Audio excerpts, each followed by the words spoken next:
इस वक्त मैं अनंतनाग में मौजूद हूँ और अनंतनाग के मेरे इस अतराफ में आप देख सकते हैं कि खेत जो हैं ये पैडी लैंड्स हैं और बस एक महीने के बाद जो है इनकी कटाई जो है शुरू होने वाली थी, लेकिन हालिया बारिशों के सबब जो फ्लड्स भी आए हैं उसके सबब जो है ये खेत सो गए हैं और जो इनमें पैडी लगी थी वो बिल्कुल बैठ गई है। हमने कुछ किसानों से बात की है, उनका कहना है कि अब ना ये घास किसी काम के है और ना इसमें जो अनाज निकलने वाला है वो भी किसी काम का नहीं, और धीरे धीरे जाके ये घास और अनाज दोनों जो है ख़राब हो जाएंगे।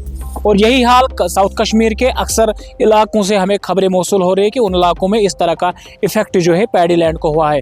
अगर हम सरकारी आदाद शुमार के मुताबिक बात करेंगे, करीबन 12,000 से ज़ायद हेक्टेयर्स की बात करेंगे उसको नुकसान हुआ है पूरी वादी कश्मीर में। वही अगर अनंतनाग की बात करेंगे, चीफ एग्रीकल्चर ऑफिसर की जानिब से जो हमें आदाद शुमार जारी हुआ है उनका कहना है कि करीबन 2700 हेक्टेयर जो ज़मीन अनंतनाग की है जिसमें मुख्तलिफ अक़साम की फसलें चाहे पैडी चाहे सब्जियाँ तो उनको जो है नुकसान हुआ है खाली अनंतनाग ज़िले में। और अगर हम इस हवाले से बातचीत करेंगे, साउथ कश्मीर के अनंतनाग ज़िले के अनंतनाग वेस्ट जो कॉन्स्टिट्यूंसी है वो ज़्यादा मुतासर हुई है। हमने कोशिश की है कुछ किसानों से यहाँ पे बात करने की और उनसे उनका एक्सपीरियंस जानने की, क्या इन फसलों का कुछ अब इलाज हो सकता है, उनकी बातें भी आपको सुनाएंगे। और साथ साथ अनंतनाग वेस्ट MLA अब्दुल मजीद लारमी से भी हमने बात की है कि उनके इलाके का क्या हाल है। और साथ साथ हमने एग्रीकल्चर चीफ से भी बात की है। आइए आपको मिलजुल कर सभी की बातें आप तक पहुँचाएंगे, देखिए इस रिपोर्ट में।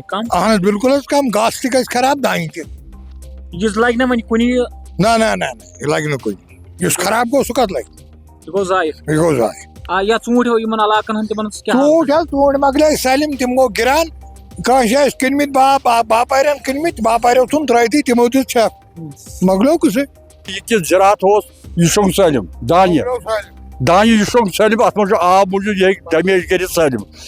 त्रेयम कत वो ूंट पे ूंट एकदम पेवन काल 4 क्रेट सुबह 8 क्रेट कुलन पे रूद वन खास कि कह तुच यम आई नजर गिर ये नुकसान गो सैलाब खोत क्या खोत कह दान की दान फ्यूरमुत अत अलाज ताप ये सह कोर वन क्या करो यह तलिम लड़ हो ऑलरेडी घास नसब गई दान खराब नसब घास खराब।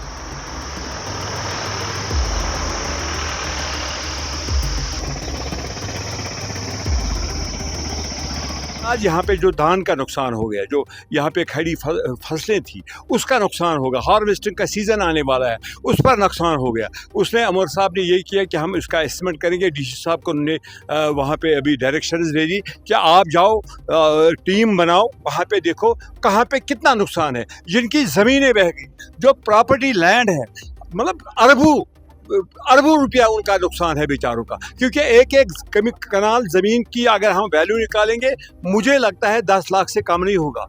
वो देखो कितनी ज़मीनें ऊपर से नीचे तक कितनी ज़मीनें बहकर ले गई।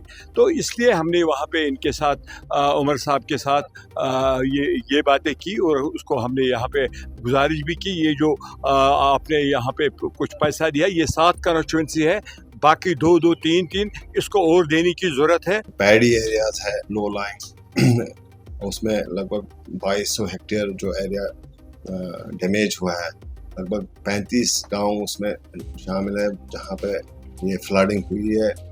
तो इसके साथ साथ हमारे जो वेजिटेबल एरियाज है या मेज ग्रोइंग बेल्ट्स है वहाँ पे भी काफ़ी सारा नुकसान हुआ है क्रॉप्स का।